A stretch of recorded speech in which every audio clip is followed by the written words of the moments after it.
Today on the podcast, I'm joined by author Deonna Kay.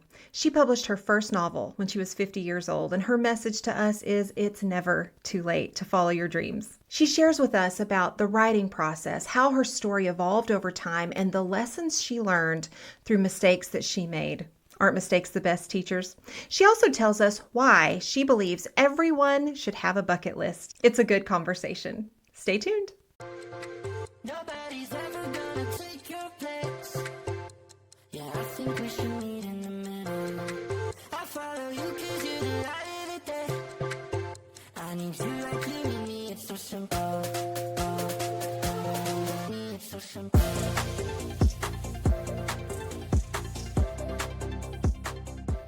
Welcome back to the Gen X Juggler podcast. I'm so glad you're here, and you will be too, because today we have author Deonna Kay joining us on the podcast.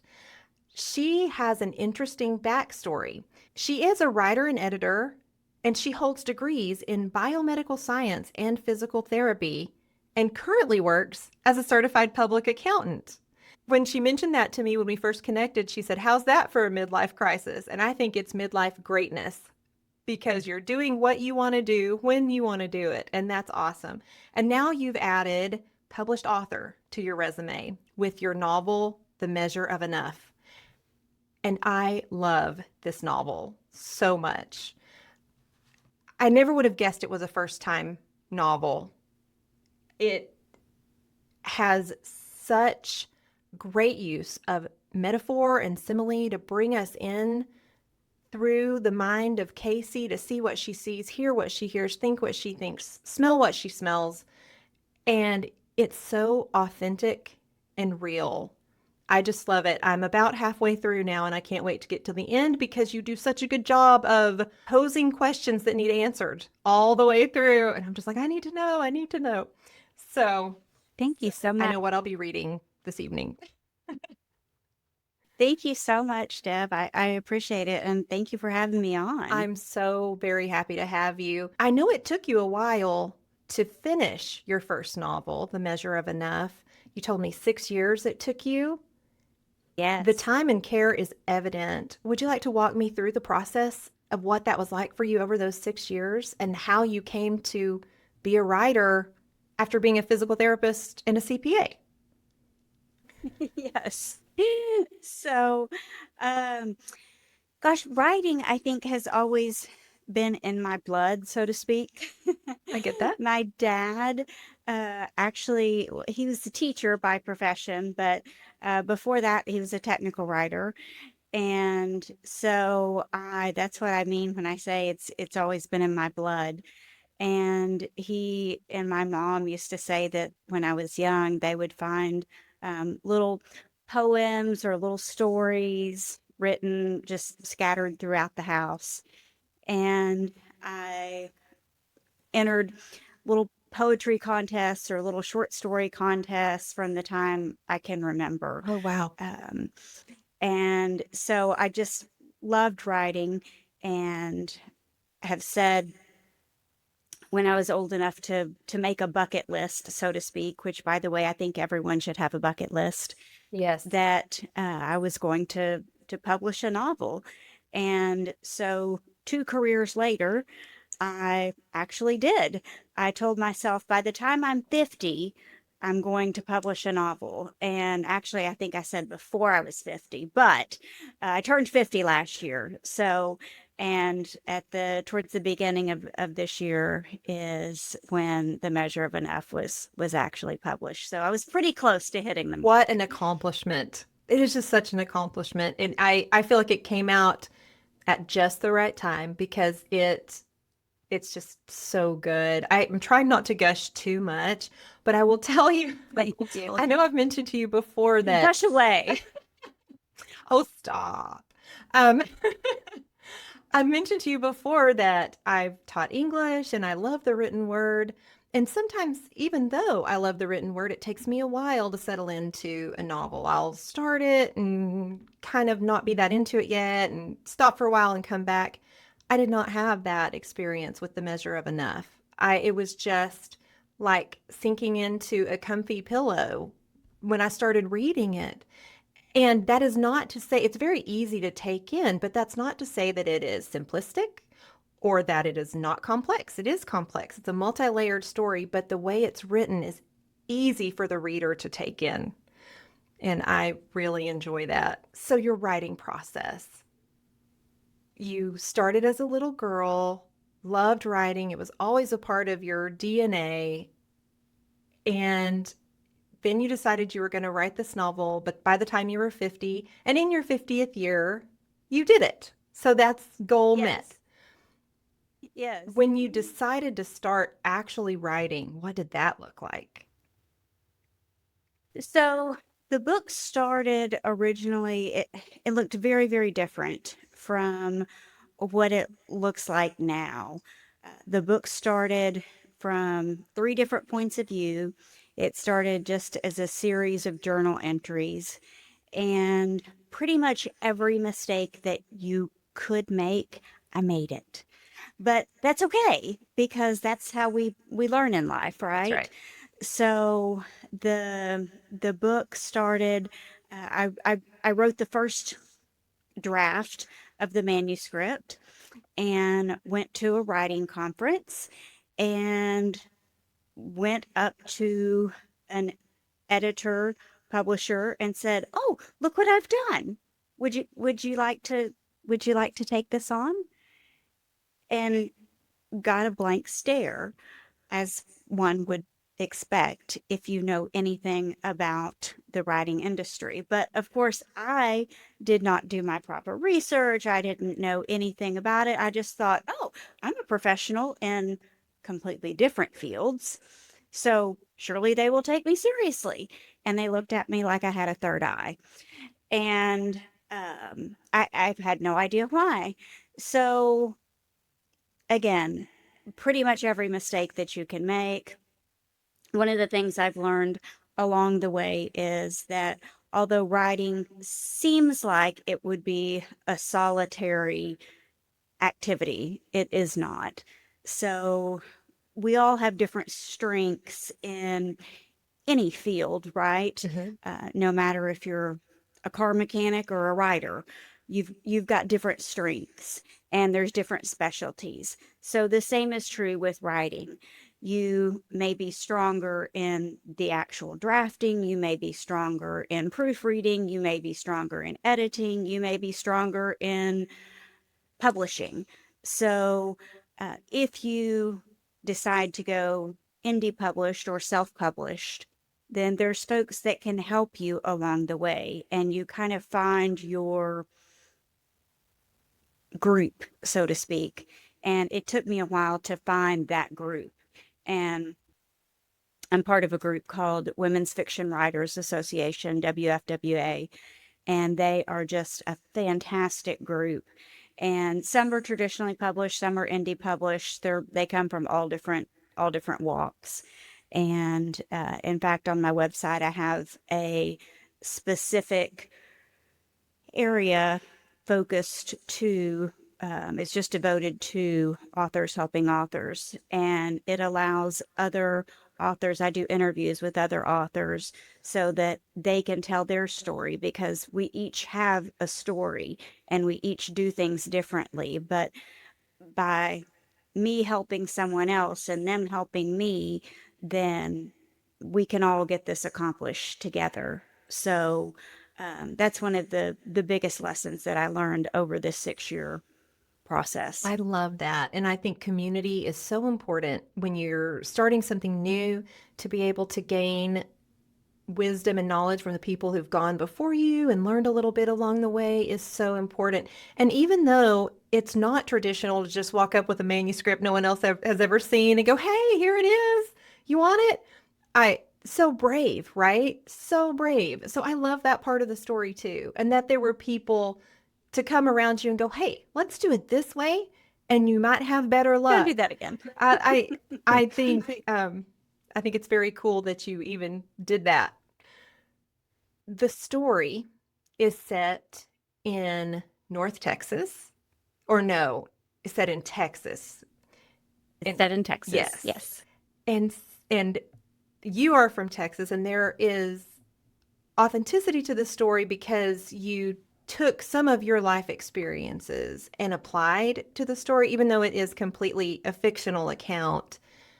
I can tell when I'm reading that I know some that I'm reading the work of someone who knows Texas small towns, and it's very familiar to me. Can you talk about your choices when it came to your setting and your characters? Yes, absolutely. So it is a work of fiction, but it was really important to me, and it is really important to me, even when reading fiction, that there is an element of authenticity to it. So, if you've ever been part of a small town, and I know you're from Texas as well, but if there's if you've ever been part of a small town, whether it's in Texas or not, many of the things that they say about small towns are true. So, um, celebrations are bigger. So we celebrate things bigger, but also rumors spread a lot faster. So, one of the things my mom used to tell me is, honey, don't worry if you do something you're not supposed to and you don't tell me because someone else will. And that's actually 100% true. And I used to tell my daughter the same thing. So, because, information flies very, very quickly. And a lot of that is true in the measure of enough as well. So rumors do spread quickly, and reputations can get made or ruined very quickly in a small town. It just takes one or two folks to the right one or two folks to spread those rumors, and that can make or break you, so to speak. And then as far as the characters and some of the things that they're dealing with, you're absolutely right. Some of the things that the folks are dealing with in terms of domestic abuse and eating disorders, those are things that either I have dealt with personally, or I did a lot of careful research and interviewing and other folks to make sure that I was portraying those things accurately. I think it's really, really important that we handle some of these darker parts of the human psyche, Mhm, so to speak, mhm. with care, but also portray it accurately. So, in other words, we don't just gloss over it, and we don't act like it's not there and act like folks aren't really dealing with it, because so many people are, especially our female friends. They're really dealing with these things on a daily basis, and so I think it's important to pull these things out. Let's put them in a story, and let's make sure that we're accurately depicting what it's like to deal with these things day after day after day. Yes, absolutely. I think you're exactly right on that. And we should probably tell our listeners that there is some intense subject matter in the book. It's handled well, it's handled with care, but it's there. And there's some sensitive subjects that are tackled, but that's part of what makes it so intriguing at the same time. It's just a great read, but it's also important to know that going in, which you make it clear going in as well. Absolutely. Absolutely. That's why it was important for me to put that content guidance up front so that folks know, if this is something that they're not able to do, they know Mhm. up front that, this is going to be dealt with. Yes. But I highly recommend anyone who feels like this would be a good read for them to check it out. It's so good. I would like to hear more about your idea that everyone should have a bucket list. Why do you feel it's important for people to have that bucket list, especially in midlife where we are now? For me, I think that especially the older that we get, I think it's easy to lose ourselves in if you have kids, to lose yourself in kids. If you have a spouse, to lose yourself in a spouse. But just to kind of get lost in that looking back versus looking forward. Hmm. And so I think I mentioned before that I turned 50 last year. So, and I'll be honest, that was that was the first birthday that really bothered me. I'd Really? never been bothered by a birthday before, but 50 really, really bothered me. And I thought, gosh, why is this bothering me so much? And I think what it boiled down to was I'm thinking, do I have more years behind me than I have ahead of me?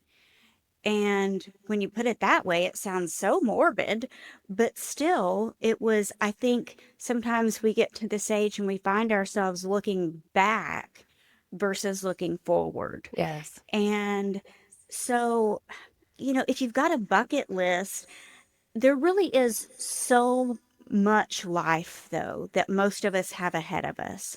And so I'm a big list maker anyway. My daughter's always telling me I'm going to drown myself in post-it notes. So, but I like to physically write things down, and I like to cross them off my list. So if you've got a bucket list and you just go through and you start crossing these things off, and you think, oh my gosh, there's so much more. And then I find myself adding things to the list, even at this age. So, I think it's a fun thing to do, and to do things just for you. And I'm not saying don't do things with your spouse if you have a spouse, or don't do things with your kids Yeah. if you have kids too, but do things that are just for you. And I also think it's important. This is kind of a take off of the book title, but I also think it's important to get to a point in life, again, especially at middle age, if you will, Hmm. um, but to the point where you can look in the mirror and you can say to yourself, "I'm enough, just like I am." I my weight may not be exactly like I want it to be. My hair may not be exactly like I want it to be. My rear end might sag a little bit, or whatever Yeah. it All of the is, things. you I know, hear you. Yes. but all the things that come with aging. Yeah. But these wrinkles, I came by these wrinkles honestly. I worked hard for them. And then, I worked hard for these smile lines. So to get to that point, I think I think that's a great place to be at the point where you are happy with yourself and you're saying, I'm enough just like I am, and I don't need anybody else to tell me that. yes, that's so good. And that's one thing that is cool about being in midlife. I think there are a lot of things that are cool about being in midlife, but one of the things is we've had time to get to know ourselves. We also know we have a little list of things we wish we had done, and we should, instead of letting that cause us to live in regret, we should say, can I do it now? If not, is there something close to it that I could go ahead and do and try? And it's not about success or failure. It's about taking a chance on yourself and feeling alive. You've definitely taken a chance on yourself a couple of times, and I am definitely calling this novel a rousing success for what it's worth from me, but I love it. Thank you so much. Thank you for coming on today. Would you like to tell us where people can find you if they're looking for you on your social media or your newsletter? Yes, absolutely. So my website is just www.deonnakay.com, and it's DEONNAKAY.com. And then if you go to the website, a little pop-up box will happen right there, and you can sign up for the newsletter, and that will give you all of the most current information. I promise not to inundate you with tons and tons of newsletters. I send one out about once a month, and that will also give you information on if you're here local. I'm near the Dallas area, so if you're here local, then it'll have information on book signings. It will also give you information about the next book, which I'm currently working on. That should be coming out in about the next 6 months.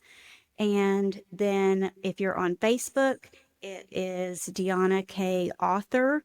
And then if you're on Instagram, it's Deonna Kay Books. This is what the book cover looks like. And if you want to look for that on Amazon, I would love it. It is available in paperback and in Kindle. That's right. And I got it in Kindle and I'm enjoying it so much. I will link all of your social media and your website in the description of the podcast so that people can go there and look at it and know how to find you easily. And I just appreciate you coming on so much. I've enjoyed talking to you. I enjoy your current work and I know I'll enjoy your future works. Thank you, Thank you Deonna. so much, Deb. I appreciate you. Nobody's ever gonna take your place.